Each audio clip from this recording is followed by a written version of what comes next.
in this race between these two. And Calvin, you just have a feeling there's going to be another one. Keller wants it maybe right here. Tough place to get it done.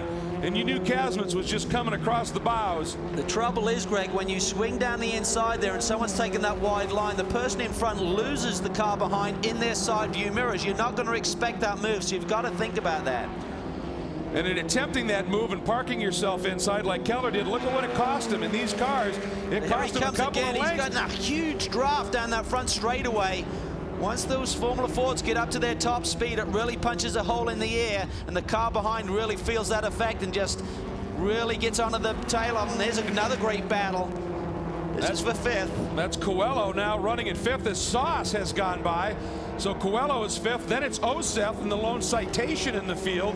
And then Schweitz, the fourth-time medalist, in 4 different classes for Tom Schweitz. He is a remarkable racer. There's a big spin there by the number 24 car. That's Tim Webb, Cal, and it's an interesting story. He had worked his way up into the 11th spot after starting dead last. It's a tough story. On Sunday, this past Sunday, his father passed away. And the family decided, you know what, Dad would want you to come, but he stayed all week. He showed up and took the green flag. The first laps he has turned this week and dropped that tire. Oh, he was feeling the heat. He got in there with a lot of speed and just used too much of the road, dropped the left side. There's no way you're going to recover from there. The 66 spins right behind him. That's Mark Keller. Little sympathy spin there, just watching him go off like that. But tell you what, for Tim Webb, boy, I tell you, it's a tough way to do it. And now again, Keller taking to the inside. He's thinking about it. Oh, gets the nose chop. That's costing him. I don't think that's going to work without seeing some tears if he's going to put it down the inside. Maybe the last lap, you'll force the issue, but that is a really risky pass there. 2 things. One, every time he does that, he loses that little bit, and as he gets the toe, if he hadn't done that, was closer, he might be able to get by. The other thing I was going to ask is he trying to get enough into Kazmet's mirrors that on that last lap, Kazmet pinches it in a little bit and then try and take advantage of him on the run onto the front straight? Well, he certainly made his intentions known, so I think this next lap with 2 to go, we should try the normal line and try and get the draft down the front straightaway. Here we see this battle between the number 8 car. That's Mark Blank.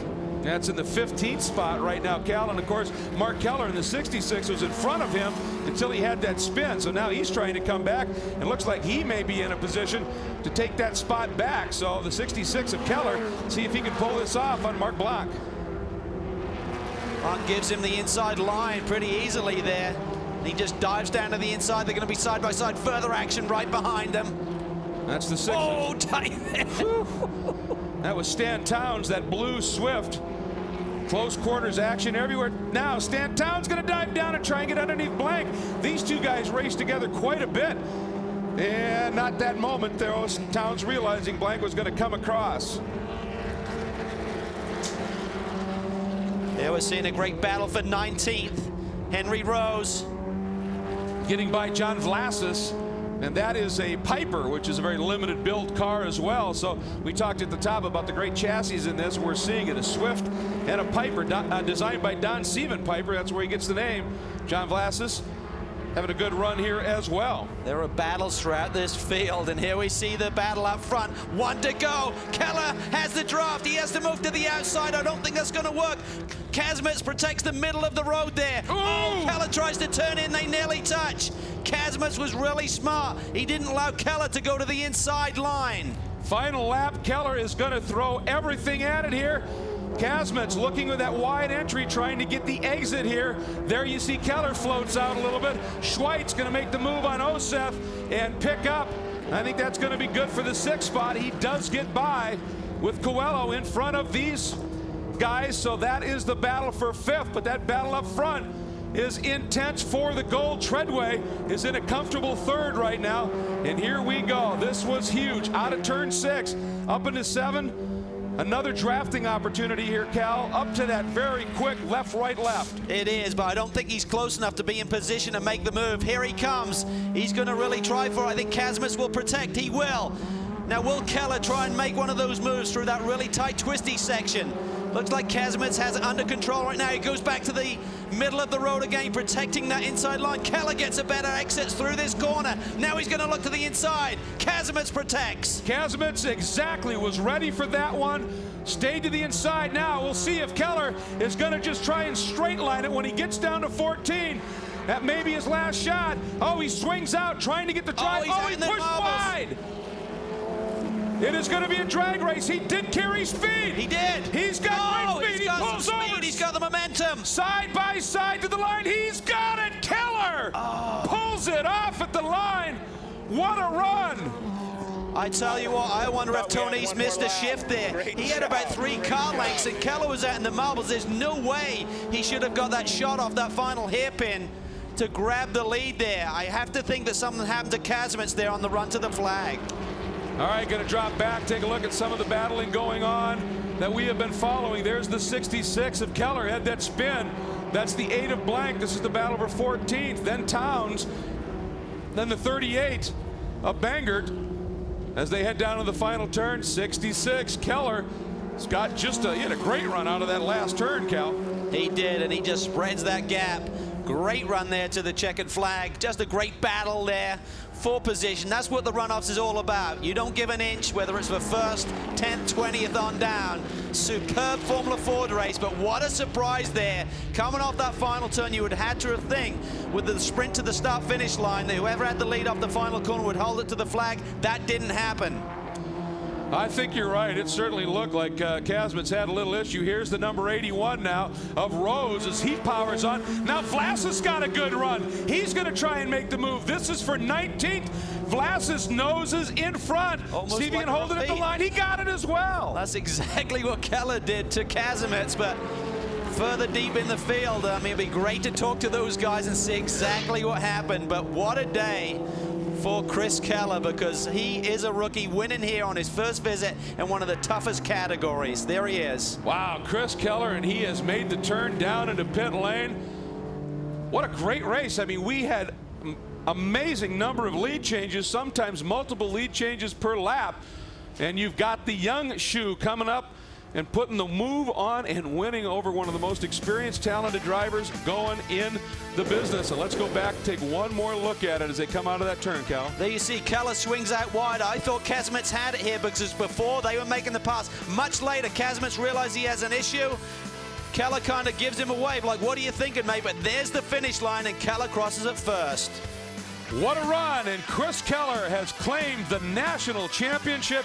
Kazmets and Treadway fill out the medal podium.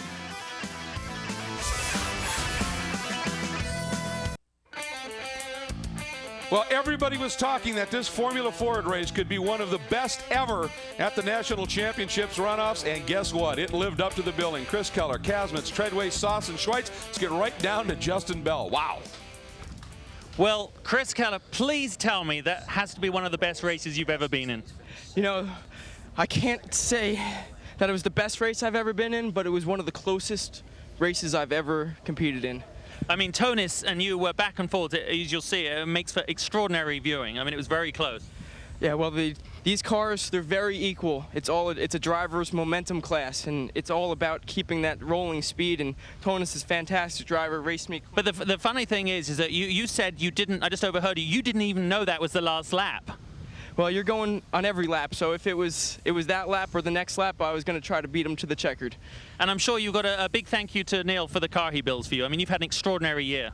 You know, Neil does a fantastic job. The whole team, my dad, in his spare time, went out to Neil's shop and built me a complete backup car. And I tell you what, Goodyear, Loining, Fast Forward. Thank you. Well, I've got to go to Biz. You're with second place, Tonis Kazmets. Tonis, you look horribly disappointed, but let me tell you, that was the best drive of the weekend. Congratulations on your silver medal. Thank you. Congratulations on Chris. I mean, I made it wider in a few places where I wanted to, but we had either float problem or running out of gas, so I apologize on that. But I'll drive anything from spec races to DPs to Formula Fords to IndyCar, so I'm always in top 3, so I really enjoy the drive. When you came out of the last corner, did you feel the engine stuttering? Did you know that he was going to get by? Yes, he made a little mistake on the last corner and mine stuttered, and it just wasn't enough. I mean, the Vestal car has been unique piece on its own, and Hoosier tires, and we had a great combination. It's just we were a couple feet too short. Congratulations on your medal. Thanks, my friend. Okay, guys, very disappointed down here in second place. Understandably so, and you got a race that has gone that well and to have that little bobble in the engine department. And as he put it, after 18 laps of racing in a full season, it came down to that much, a few feet. Welcome back once again to Heartland Park, Topeka. You can't see it enough. This is the finish in the 2008 Formula Ford National Championship runoffs. A little bobble in the engine department by Tony's Kazmets. Keller ready for it, and there it was, that close. What an incredible run. Let's take a look now at our unofficial full field results. And obviously, that battle up front was compelling. Treadway, Sauce, and Schweitz, a couple of great drives. Sofor, Oseth, Foster, Payne, Livingston, and Brad Hayes rounds out the top 10. Take a look back in the order a little bit. Tony Coelho just wasn't working for him today. A great story for Tim Webb after what happened earlier in the week to come back and run so strongly. And for Alex Schutte, well, it's a tough deal. And Justin Bell with our third place finisher. And Justin, that's got to be a case of what if. Jeremy, you certainly made that race look harder than it needed to be for yourself. Yeah, we've struggled all week long with some engine problems, and it's qualified 10th. Knew we should have been up front, but that's where we started. We kind of put together a motor with Loining's bottom end and some extra help from some other people. Good year as well, and we went up to third, got spun. Somebody got into the back of us, and then had to make the charge again. So we went from 10th to third twice today, and that's a little more work than we wanted. In Formula Ford, you can never recover from that. Great job. Biz? Mike Sauce, you changed the motor this morning. You have no crew here whatsoever. You're going through a paddock trying to find some help.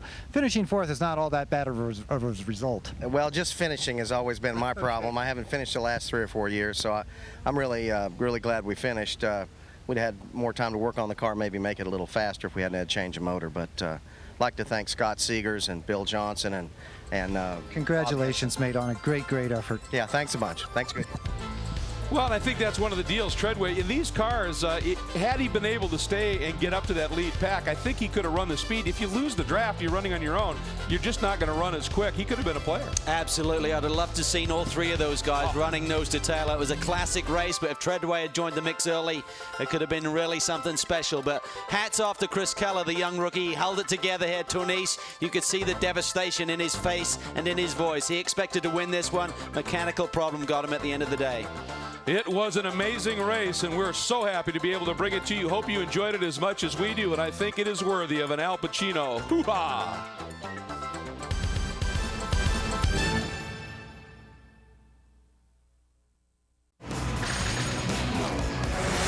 The Killer V's Formula V took the green in 2007, 3 wide into turn 1, and Brad Stout went to the point.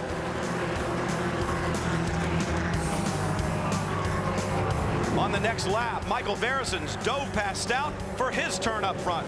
In the battle for second, it's the red 72 of Steve Oseth, the 2006 winner on the outside of Stout, and he took over second. Then Bob Neumeister muscled by to the inside to take third from Stout. On the final lap, Oseth made his move on the leader. After leading 16 laps, Verisons tried to stay alongside, but Oseth took the lead into turn 1. At the line, it was Steve Oseth with his 3rd national championship in Formula V. The only lap he led was the most important one.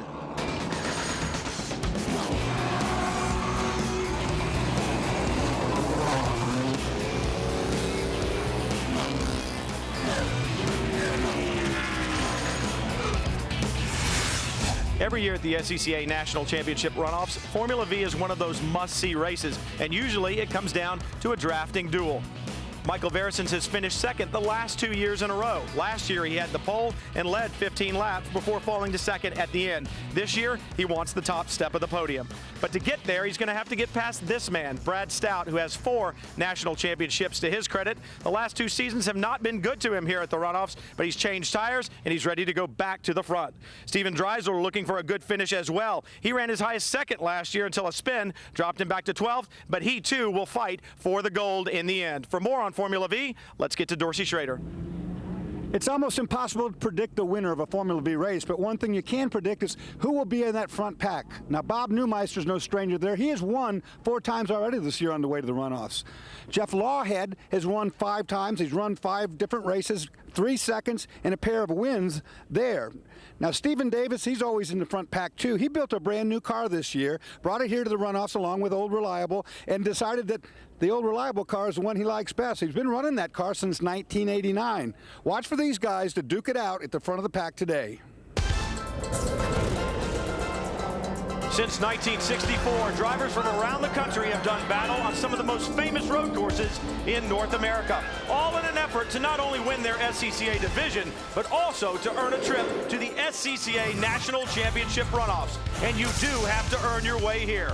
For the 38 drivers in Formula V that have earned the trip this year, the battle is about to begin at Heartland Park, Topeka. Formula V has been a runoffs class since the beginning, and today we will see what makes this class one of the favorites of runoff spectators and competitors alike. Hello everyone, I'm Brian Till along with Dorsey Schrader, Mike Johnson, and Chris Neville. We'll call the action for you today, and there should be plenty of action. We talk about a drafting class, Dorsey, at Heartland Park. How can these guys do it? Well, Brian, 2 primary areas where you can really draft. The long straightaway here down the front, and again, coming out of turn 7 down through turn 8. Best passing area right here in the tight section toward the end where braking is an option. And we say that Formula V is one of the favorite classes out here of competitors and spectators alike. It's a neat little class. It's reasonably affordable to run, and it is a Formula car class. Well, this was based off the old Volkswagen Beetle, and I'm talking about years ago. 1200cc 4-cylinder engine with the front axle out of a Volkswagen Bug. That's exactly what these are comprised of. The engine in the back, that front axle out of Volkswagen in the front. So they're very, very much a spec car class. Let's get to the stories on pit lane. We'll start first with Mike Johnson. Well, you can never forget about Roger Seelenballer. He's a 2-time Formula V national champion. Now, he's starting in 18th position today, but he did have 4 wins this year on the way to the divisional championship. Now, one thing about him, he was in the top 10 in qualifying on the very first day, but on the third day, that was the quickest, and unfortunately, he was involved in a first-lap accident, and while everybody went quicker, he had to stay and only move up one little spot and then on the grid. So over to Chris.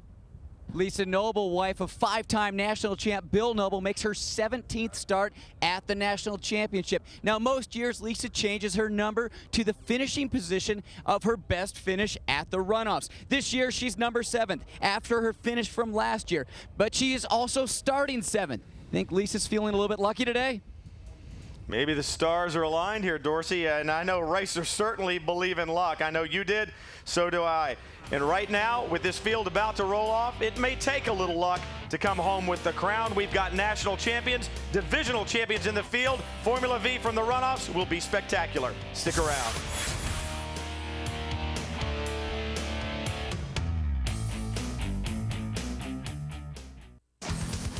The 45th running of the SCCA National Championship runoffs and the 45th running for the National Championship in Formula V. And it should be a good one today.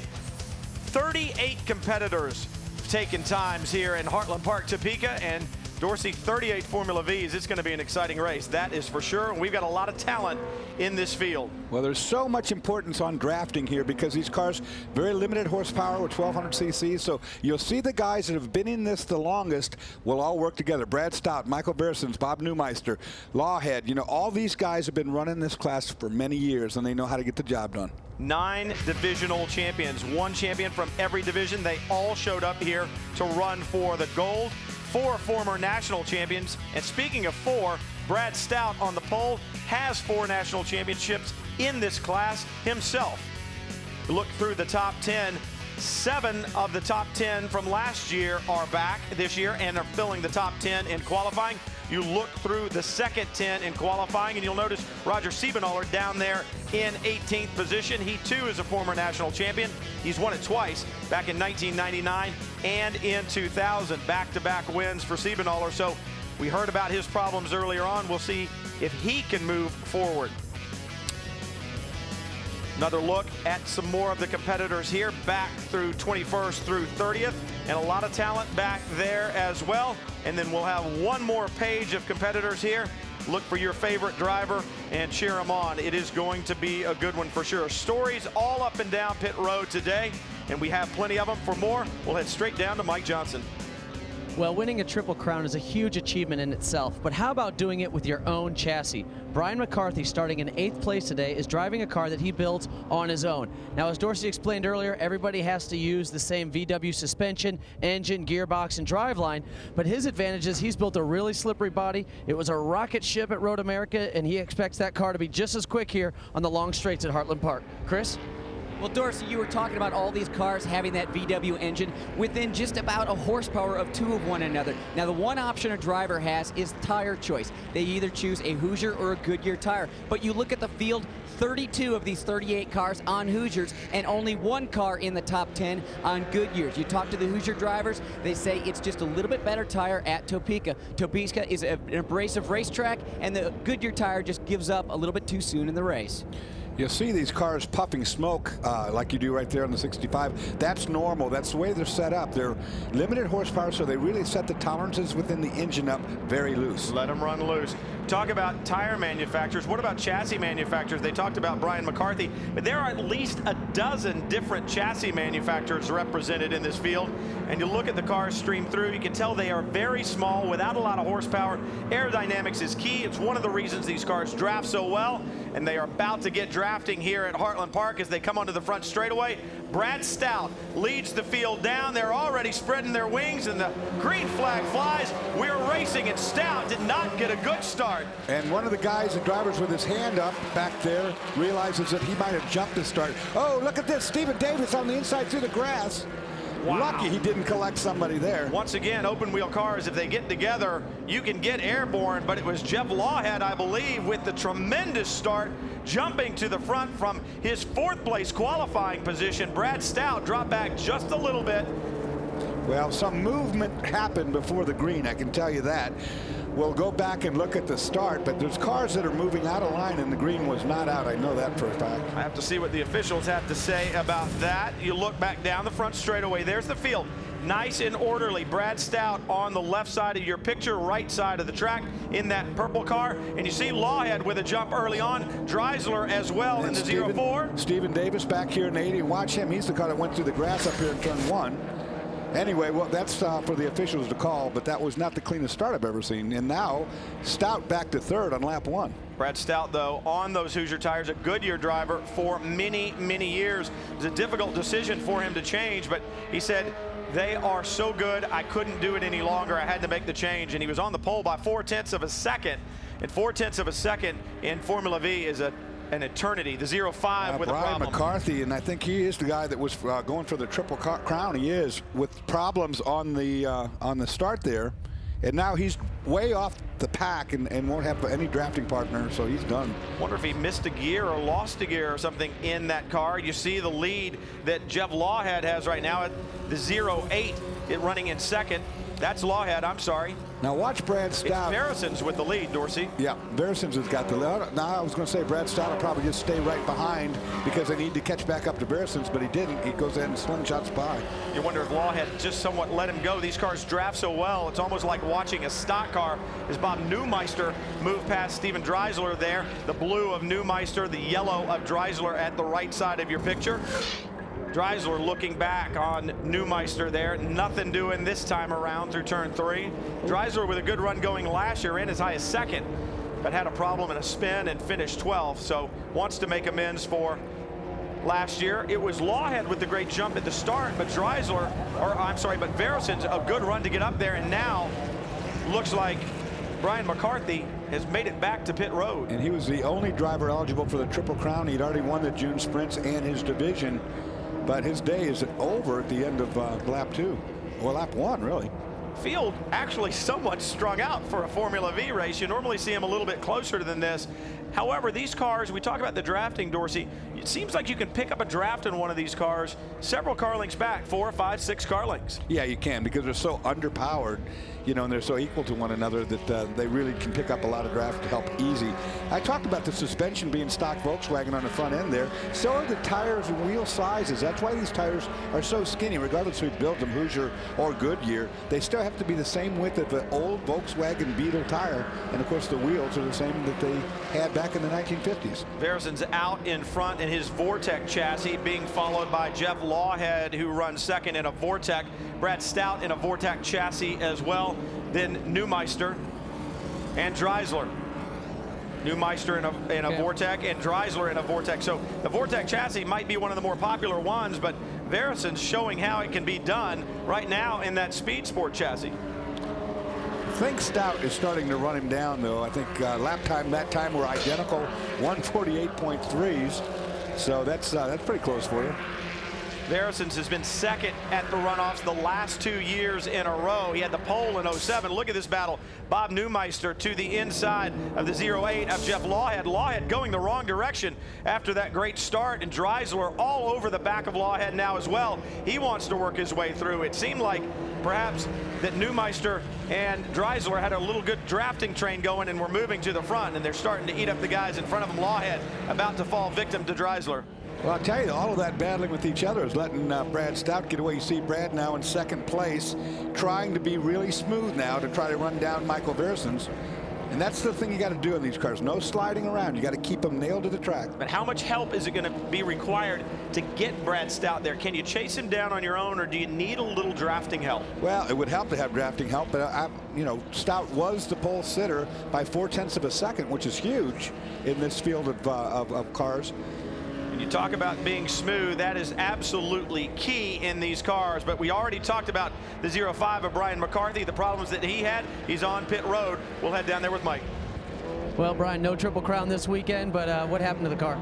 Well, Mike, we've got brand new motors, but they're using 50-year-old parts. And we're taking a 3,800 RPM motor and shifting them up well above 6,500. And got to the top of third gear. The car was pulling real strong. All of a sudden, bang, I heard a rocker arm break. Well, we know you got a very fast car, especially at Road America, and with the runoffs going to be there next year, you should be in pretty good shape. Yeah, I think it's going to be good. Thanks. Thank you. Well, at least it was a rocker arm. That's a relatively inexpensive piece that can easily be replaced versus a crankshaft or rod that comes busting through. Well, he makes a very valid point. You talk about what these parts, these cars are made out of, both suspension-wise and power plant-wise. There are not a lot of parts around for him anymore, but you watch the battle here. Dreisler in the yellow, trying to get underneath Lawhead. He was right there on him in turn 3 the last time around. This time he makes it stick, and he and the blue in front of him, Bob Neumeister, will try to work their way to the front. Formula V underway at the SCCA National Championships. The 45th time this field has done battle for the gold. We'll be back to see who captures it in 2008.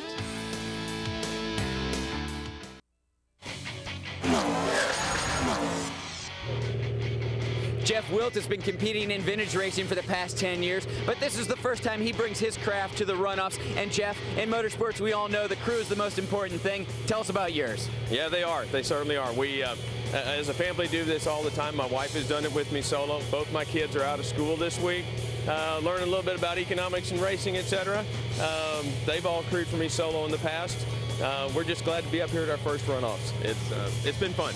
Now, Jeff, you pay him a little bit more than just taking out the garbage? Absolutely.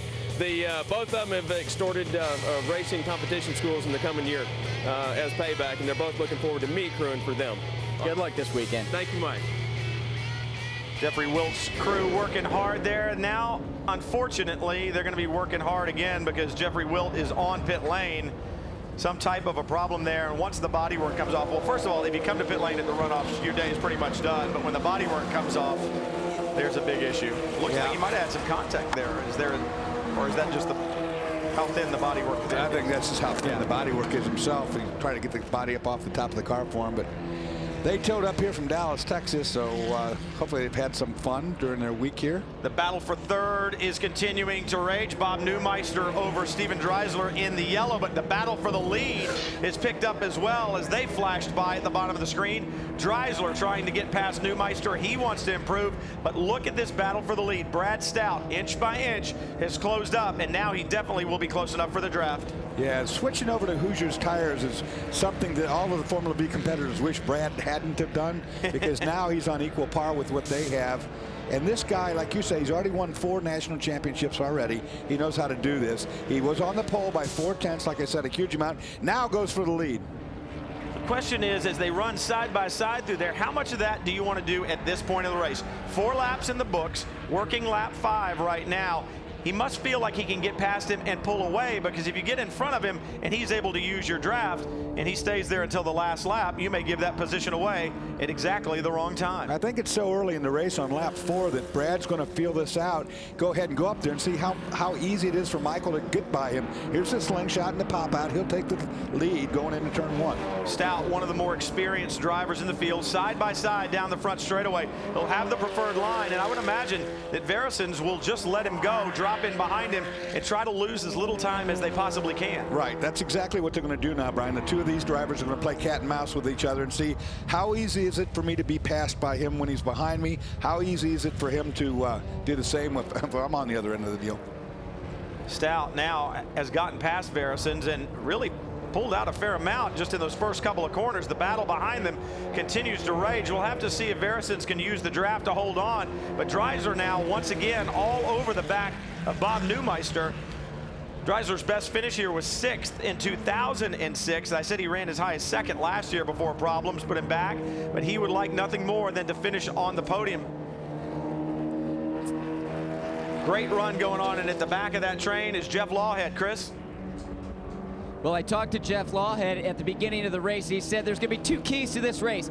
Maintain, survive that first 2-lap period when everybody's going a little bit nuts, and then after that, stay with the pack. If you lose the lead pack, you're probably not going to be in a position to win this thing a little bit later on. Now, Dorsey, you were talking about spare parts for these cars. They're an old design from the old VW Bug, but we have to remember that the VW Bug was manufactured in Mexico a lot longer than it was the U.S., and spare parts are still being manufactured in Mexico.